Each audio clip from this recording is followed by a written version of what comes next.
Students, Alice education YouTube চ্যানেলে তোমাদের প্রত্যেককে স্বাগত জানাই। এই মুহূর্তে আমরা রয়েছি অন স্ক্রিনে এবং আমাদের সঙ্গে রয়েছেন কলকাতা হাইকোর্টের বরিষ্ঠ আইনজীবী অ্যাডভোকেট গোপাল বিশ্বাস। তো আজকে আমরা জেনে নেব এসএসসি রিলেটেড সমস্ত কোয়েশ্চেন, আমাদের যে মামলাগুলো রয়েছে সেই নিয়ে কিছু কোয়েশ্চেন থাকবে আমাদের তরফ থেকে, এবং আমিও আপনাদের প্রত্যেকেই রিকোয়েস্ট করবো যে তোমরা প্রত্যেকেই কমেন্ট সেকশনে কিছু কিছু এসএসসি রিলেটেড যে প্রশ্ন তোমরা যারা জানতে চাও গোপাল ম্যামের কাছ থেকে, তো এই বিষয়ে তোমরা কমেন্ট করে জানাতে পারো। তো ম্যাম, আমাদের কলকাতা হাইকোর্টে গত 12ই মার্চে যে শুনানিটা রয়েছিল এই নিয়ে কিছু বলুন, যেখানে এক্সপায়ারি অফ দ্য প্যানেল এবং এসএসসি 10 মার্কসের যে এক্সপেরিয়েন্সের ব্যাপারটা, এটাকে নিয়ে বলুন। হুম।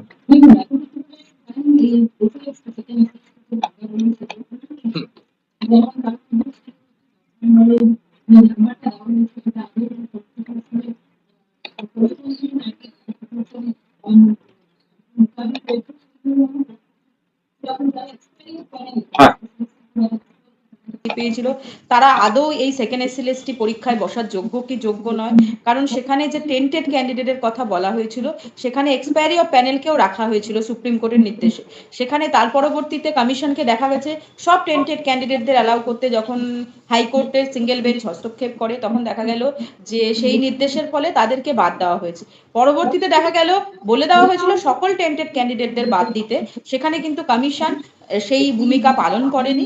পরবর্তীতে হাইকোর্ট সুপ্রিম কোর্টের পরে যখন হাইকোর্টে আবার মামলাগুলো আসে, নতুন সিলেকশন প্রসেস অ্যাডভার্টাইজমেন্ট আসার পরে, তখন কিন্তু দেখা গেল যে তারা আবার সিঙ্গেল বেঞ্চের নির্দেশ থাকা সত্ত্বেও তারা তারা নতুন করে যখন দেখা গেল যে অনেক টেন্টেড ক্যান্ডিডেটের নাম ওই মেরিট লিস্টে বা ধরুন ইন্টারভিউ লিস্টে বিভিন্ন জায়গায় সেকেন্ড এসএলএসটিতে আসতে শুরু করেছে, তখন যখন অভিযোগ ওঠে তখন তারা বলে পিএইচডি ক্যান্ডিডেট যারা টেন্টেড আছে তাদেরকে তারা অনুমতি দিয়েছে। পরবর্তীতে আবার হাইকোর্ট বা সুপ্রিম কোর্ট হস্তক্ষেপ করে বলে দেয় যে না, তাদেরকেও বসানো যাবে না, কোনো টেন্টেড ক্যান্ডিডেটকেই বসানো যাবে না।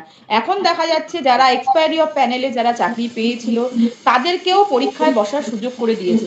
এখন সেখানে কয়েকজন মামলা করে, সেই মামলার শুনানি চলছে। আদৌ এক্সপায়ারি অফ প্যানেলে যারা রয়েছে তারা এই পরীক্ষায় বসতে পারবে কি পারবে না, সরি, তারা পরীক্ষায় বসতে পারবে কি পারবে না সেই নিয়ে যেমন শুনানি চলছে, আবার একদিকে 10 নম্বরের যে কনস্টিটিউশনাল যা ভ্যালিডিটি নিয়ে যে প্রশ্ন আছে সেই নিয়েও কিন্তু হিয়ারিং চলছে। আপনি জানেন দীর্ঘদিন এই মামলার হিয়ারিং হয়েছে, একাধিকবার এই মামলার হিয়ারিং হয়েছে, এবং একদম হিয়ারিং প্রায় শেষের মুখে এসে যে আমাদের হাইকোর্টের যে রোস্টার চেঞ্জ হয়, যে ডিটারমিনেশন হয়, সেই ডিটারমিনেশন কিন্তু পরিবর্তন হয়ে গেছে। আগে জাস্টিস অমৃতা সিনহার ঘরে এই মামলার শুনানি চলছিল এবং শুনানি কিন্তু একদম শেষ পর্যায়ে ছিল।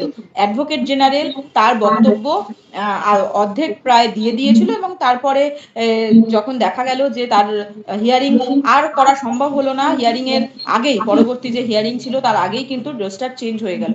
এই রোস্টার চেঞ্জ হওয়ার আগে যখন হিয়ারিং চলছিল তখন কিন্তু একটি প্রশ্ন সবাই বলেছিল যে এতদিন হিয়ারিং হয়ে গেছে যে আমাদের একটি সিস্টেম হয় পার্ট হার্ট করে রাখা, যদি পার্ট হার্ট করে রাখতো তাহলে ডিটারমিনেশন চেঞ্জ হওয়ার পরেও কিন্তু এফেক্ট হতো না। এটা কিন্তু আমাদের জুডিশিয়ারিতে খুব একটা নর্মাল সিস্টেম। সেই প্রেয়ারও কিন্তু করা হয়েছিল তখন যখন ডিটারমিনেশন ছিল। পরবর্তীতে সেটা কিন্তু উনি রাজি হননি। উনি বলেছিলেন যে নিজেদের মধ্যে যদি কোনো সময় ডিটারমিনেশন চেঞ্জ হয় নিজেরা সেটা ডিসাইড করে, নিজেদের মধ্যে একটা আন্ডারস্ট্যান্ডিং রইল যে সবাই সেটা, তারও একটা প্রসেস হয় যদি ডিটারমিনেশন চেঞ্জ হয়ে যায়, যদি কোনো ধরুন মামলার শুনানি প্রায় শেষের দিকে হয় সেক্ষেত্রে একটি প্রসেস আছে, তখন সেই প্রসেস অবলম্বন করে অ্যাসাইনের জন্য বলা হয়েছিল। তখন সবাই রাজি ছিলেন। পরবর্তীতে যখন এই নতুন বেঞ্চে হিয়ারিং এ আসে তখন কিন্তু সবাই রাজি না হওয়ার কারণে নতুন বেঞ্চেই হিয়ারিং হবে, মানে এই হিয়ারিং আবার প্রথম থেকে শুরু হবে। অর্থাৎ এই হিয়ারিং যে অংশগুলো হয়ে গেছিল, যেগুলো ধরুন এফিডেভিট দেওয়া হয়েছে সেগুলো নিশ্চিতভাবে রিলাই করা হবে, কিন্তু যে আর্গুমেন্টগুলো কোর্টের সামনে পেশ করা হয়েছিল, কোর্টের সামনে যে আর্গুমেন্টগুলো দেওয়া হয়েছিল সেগুলো কিন্তু আবার নতুন করে নতুন বেঞ্চে সেগুলো করতে হবে। এবং সেই জন্যই কিন্তু খুব স্পষ্টতই কিন্তু নতুন যে বেঞ্চে গেছে সেই জজ সাহেব কিন্তু জানিয়ে দিয়েছেন যে জাস্টিস একদম স্পষ্ট ভাষায় জানিয়ে দিয়েছে সবাইকে খুব দ্রুততার সঙ্গে এই শুনানি শেষ করতে হবে, এবং সবাইকে খুব দ্রুততার সঙ্গে তাদের যে আর্গুমেন্ট থাকবে, তাদের যে বক্তব্য থাকবে সেগুলো কিন্তু দিয়ে দিতে হবে। খুব স্বাভাবিকভাবেই নতুন যে বেঞ্চ এসছে, আশা রাখবো সেই নতুন বেঞ্চে এই মামলার শুনানি খুব দ্রুততার সঙ্গে শেষ হবে। একদম, কারণ এই 12 তারিখের দিনে আমরা শুনতে পেয়েছিলাম এবং তার যে অর্ডারটা এসেছিল সেখানে বলা হয়েছে ঋতুব্রত কুমার মিত্রের যে বেঞ্চ, সেখান থেকে বলা হয়েছে যে আবার নতুন করে মামলার শুনানি হবে, মানে পুরোপুরি নতুন থেকেই উঠবে মামলা। এবং ম্যাম এই প্রসঙ্গে হ্যাঁ, এই প্রসঙ্গে যদি আমি বলি তাহলে আমাদের যে পিটিশনার রয়েছে বা ক্যান্ডিডেট যারা রয়েছেন, বঞ্চিত যারা রয়েছেন, তাদের কি তাহলে এই মামলাটিকে নিয়ে সুপ্রিম কোর্টে যাওয়া উচিত? আপনার কি মনে হয় এই নিয়ে? না দেখুন, এটা তো এখনই সুপ্রিম কোর্টে যাওয়ার মতন কোনো পরিস্থিতি তৈরি হয়নি। দেখুন, ডিটারমিনেশন চেঞ্জ হয়েছে, ওইভাবে কেউ বলতে পারে না যে আমি এই জজ সাহেবের কাছেই শুনানি করব। যখন যার কাছে ডিটারমিনেশন থাকে, যা রোস্টার অনুযায়ী যা হয় সেটাই নিয়ম, এবং সেই অনুযায়ী নতুন যে বেঞ্চ এসছে সেখানেই হিয়ারিং করা হবে এবং সেখানেই শুনানি হবে। তাতে তো কারোর অসুবিধা হওয়ার কথা নয়। এবং সেখানে দেখুন, যদি সব পক্ষ রাজি হতো তাহলে যে কোর্টের যে সময় সেগুলো সেটা বাঁচানো সম্ভব হতো। কারণ দেখুন, দীর্ঘদিন এই মামলা হিয়ারিং হওয়ার পরে কোর্টের একটা অনেকটা সময় কিন্তু নষ্ট হয়েছে, বা একদম একদম। সময় গেছে। নষ্ট হ্যাঁ, বলার থেকে এখন বলতে হবে সময় গেছে। পরবর্তীতে এখন যেহেতু নতুন বেঞ্চে আবার শুনানি হবে, সেই জন্য ওই সময়গুলো কিন্তু কোর্টের সময়গুলো কিন্তু নষ্টই হয়েছে। যদি সব পক্ষ রাজি থাকতো তাহলে সেই সময়গুলো কিন্তু কোর্টের যে সময়, কারণ কোর্টের সময় খুব মূল্যবান। কারণ আপনি জানেন আমাদের ভারতবর্ষের মতন এত হিউজ জনসংখ্যার একটি দেশ, সেখানে একদম এত লিটিগেশন পেন্ডিং এবং কোর্টের প্রচুর মামলা এখনো পর্যন্ত পেন্ডিং হয়েছে। সেক্ষেত্রে ধরুন কোর্টের যে সময় সেটা কিন্তু অতীব মূল্যবান। সেই সময় একদম। কিন্তু যেহেতু নতুন বেঞ্চে চলে গেল এবং নতুন করে যেহেতু হিয়ারিং করতে হবে, তাহলে কিন্তু পূর্ববর্তী যা হিয়ারিং হয়েছে, কোর্টের যে সময় গেছে সেটা কিন্তু নষ্টই বলা চলে। স্বাভাবিকভাবেই সব পক্ষ যেহেতু রাজি হয়নি, সেই জন্যই নতুন বেঞ্চে কিন্তু হিয়ারিং হবে, এবং হিয়ারিং এর প্রথম দিনই কিন্তু কি মোডালিটিসে হবে, কিভাবে কি হবে সেটাই কিন্তু নিয়ে আলোচনা হয়েছে। সেই নিয়ে কিন্তু স্পষ্টত কে কতক্ষণ তার আর্গুমেন্ট শেষ করবে সেই রকম একটা মোডালিটিস বলতে পারেন তৈরি করা হয়েছে, বা মোডালিটিস একটা সেট করা হয়েছে, যেখানে যাতে দ্রুততার সঙ্গে এই মামলার শুনানি শেষ করা যায়। সেই জন্যই কিন্তু একদম স্পষ্টতভাবেই আপনি দেখবেন ডেটটা অনেকটা পরে রেখেছে, এবং বলেই দিয়েছেন 8 তারিখে যখন ডেটটা রেখেছে, 8, 9, 10 এই 3 দিনের মধ্যে চেষ্টা করবে হিয়ারিংটা শেষ করার। এবং আশা রাখবো, আমরাও আশা রাখবো যে এই খুব দ্রুততার সঙ্গে এই 3 দিনের মধ্যে হিয়ারিং শেষ হবে। যদি তিন একদম। দিনের মধ্যে বাই চান্স ধরুন শেষ না হয় কোনো কারণে, বা কোর্ট যদি কোনো কারণে সেই মামলাগুলো নিতে না পারে, তাও ধরুন তার যে পরবর্তী যে সময় থাকবে সেখানেও আশা রাখবো খুব দ্রুততার সঙ্গে এই মামলার শুনানি হবে। এবং ধরুন না হলে যেটা সমস্যা হবে, দেখুন এখন 9, 10, 11, 12-এর অলরেডি ধরুন মেরিট প্রকাশ হয়ে গেছে এবং কাউন্সিলিং প্রসেসের মাধ্যমে অনেকে চাকরিতে জয়েনও করে গেছে। তাহলে যদি 10 নাম্বার বাতিল হয় তাহলে কিন্তু সেই মেরিট লিস্টের ওপর একটা হিউজ এফেক্ট হবে। এবং 9, 10-এর ক্ষেত্রেও কিন্তু এখন দেখুন নতুন করে মেরিট লিস্ট প্রকাশ হয়েছে, কালকেই দেখবেন একটা নোটিশ এসছে। একদম। সেই হ্যাঁ হ্যাঁ নোটিশে কিন্তু আবার ইন্টারভিউ লিস্টটা একটু মডিফাই হয়েছে, এবং হ্যাঁ। তারপরে কিন্তু পরবর্তী যে ধাপ রয়েছে, যে ইন্টারভিউর প্রসেস এবং পুরো কমপ্লিট করে মেরিট লিস্ট এবং তার পরবর্তী কাউন্সিলিং, সেই ধাপগুলোও কিন্তু প্রায় শেষের দিকে। খুব স্বাভাবিকভাবেই এটা কিন্তু খুব প্রয়োজনীয় হয়ে পড়েছে, যেখানে কিন্তু এই মামলাটি দ্রুততার সঙ্গে শুনানি যদি না হয়, দীর্ঘদিন যদি দেরি হয়, তাহলে কিন্তু সব থেকে বেশি যারা সাফার করবে সেটা হচ্ছে ফ্রেশার যারা ক্যান্ডিডেট। দীর্ঘদিন ধরে একদম। একদম ফ্রেশার্স ক্যান্ডিডেট, প্লাস হচ্ছে যারা ধরুন চাকরিও পেয়েছে তারাও সাফার করবে। কারণ হুম। ধরুন একটা দীর্ঘদিন ধরুন চাকরি পেয়ে তারপরে যদি সেটাকে যদি কোনোভাবে সেই সিচুয়েশন যদি পরিবর্তন হয়, তাহলে সবাই সেখানে সমস্যার মুখে পড়বে। এবং সেই কথা মাথায় রেখে সেই কথাই কিন্তু কোর্টের কাছে ইন্ডিকেশন দেওয়া হয়েছে, কোর্টকে সেটা বলা হয়েছে। কোর্ট সেই কথা চিন্তা করেই কিন্তু এটা ডিসিশন নিয়েছে খুব দ্রুততার সঙ্গে এই মামলা শুনানি শেষ করবে। একদম।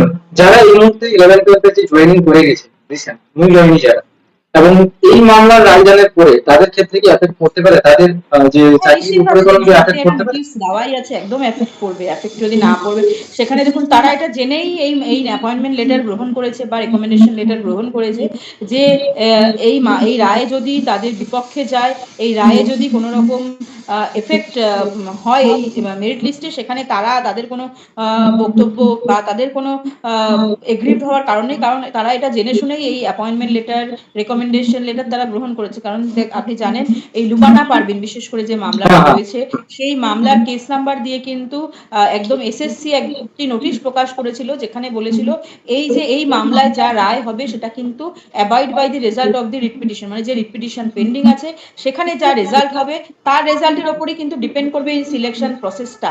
খুব স্বাভাবিকভাবেই এই মামলা যা রায় হবে তাতে কিন্তু যদি দেখা যায় মামলায় পজিটিভ 10 নাম্বার বাতিল বলে ঘোষণা করা হলো যে 10 নাম্বার আর দেওয়া যাবে না, সেই ক্ষেত্রে ধরুন যারা 10 নাম্বার পেয়ে চাকরি পেয়েছে বা কাউন্সিলিং প্রসেসে পার্টিসিপেট করেছে, তাদের ওই 10 নাম্বার বাদ দিয়ে তারা যদি মেরিটে না আসতে পারে, তারা নিশ্চিতভাবে সমস্যায় তো কিছুটা পড়বেই।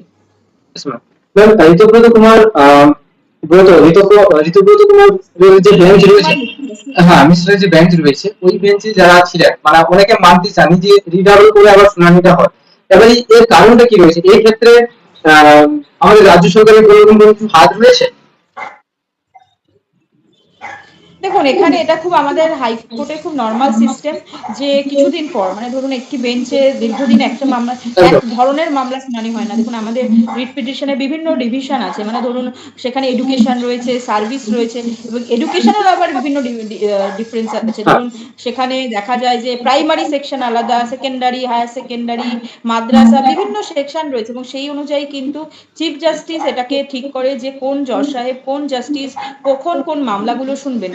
কিছু কিছু জজ সাহেবের কাছে বা কিছু কিছু জাস্টিস যারা এখন প্রাইমারি শুনছেন, তারা কিন্তু যেমন আপনি জানেন প্রাইমারি বেঞ্চটা আলাদা আলাদা আছে, হ্যাঁ, সেকেন্ডারি বেঞ্চ এবং হায়ার সেকেন্ডারি বেঞ্চ কিন্তু এইখানে বর্তমানে অ্যাসাইন হয়েছে, আগে অন্য বেঞ্চে ছিল। খুব স্বাভাবিকভাবেই তার আগে জাস্টিস অমৃতা সিনহা আসার আগেও আর একটা অন্য বেঞ্চে ছিল। খুব স্বাভাবিক, এই নিয়ম কিন্তু হাইকোর্টে ঘটেই থাকে, এবং একটা পিরিয়ডের পরে কিন্তু পরিবর্তন হয় এই রোস্টার।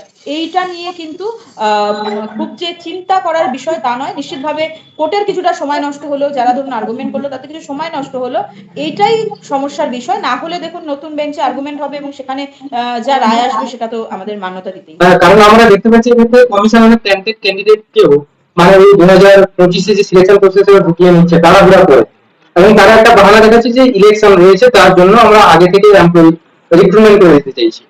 তো এই নিয়ে আপনার বক্তব্য কি থাকবে?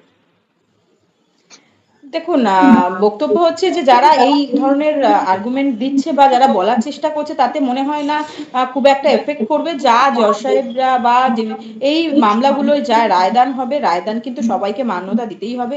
কেউ যদি মনে করে যে না আমি মান্যতা দেব না, তার জন্য হায়ার ফোরাম আছে, হায়ার ফোরামে তারা যেতেই পারে, কিন্তু তার মানে এই নয় যে যে রায়টি এসছে সেটাকে মান্যতা দেবে না। যতক্ষণ না হায়ার ফোরাম থেকে সেটাকে অল্টার হচ্ছে ততক্ষণ কিন্তু সেই রায়টি ভ্যালিড থাকবে। একদম। এবার একজন আমাদের কমেন্ট করেছেন যে 10 নম্বর ক্যান্সেল হওয়ার চান্সেস কতটুকু রয়েছে? দেখুন সেটা তো সময় বলবে। দেখুন আমাদের যেটা মনে হয়েছে, যারা মামলাকারী রয়েছেন তারা মনে করছেন যে এই 10 নাম্বার থাকা উচিত নয়। কারণ দেখুন যারা ফ্রেশার্স ক্যান্ডিডেট রয়েছে, হুম। তাদের মধ্যে এমন ক্যান্ডিডেট রয়েছে যারা 70 এর 70 পেয়েছে। তাদের মানে বলতে পারেন 100% মার্কস পেয়েছে। তারপরেও কিন্তু তারা সুযোগ পায়নি। খুব স্বাভাবিকভাবেই একটি এই রিক্রুটমেন্ট প্রসেসে, একটি পাবলিক এমপ্লয়মেন্টে এইরকম ভাবে দ্বিচারিতা করা যায় না। যদি মনে করতেন সরকার যে নতুনদের সুযোগ দেব এবং পুরনোদের যারা ডিপ্রাইভ হয়েছে তাদেরকে আলাদাভাবে রেখে দেবো, তাহলে এই সিলেকশন প্রসেস সেপারেট করতে পারতেন, কিন্তু সেরকম কিন্তু কোনো ঘটনা ঘটেনি। একদম। ম্যাম, আজকে আমরা এই পর্যন্ত লাইভটাকে শেষ করবো, এবং আমাদের চ্যানেলে সময় দেওয়ার জন্য আপনাকে অসংখ্য ধন্যবাদ। ধন্যবাদ, আপনাকেও ধন্যবাদ। একদম। ভালো থাকবেন। একদম।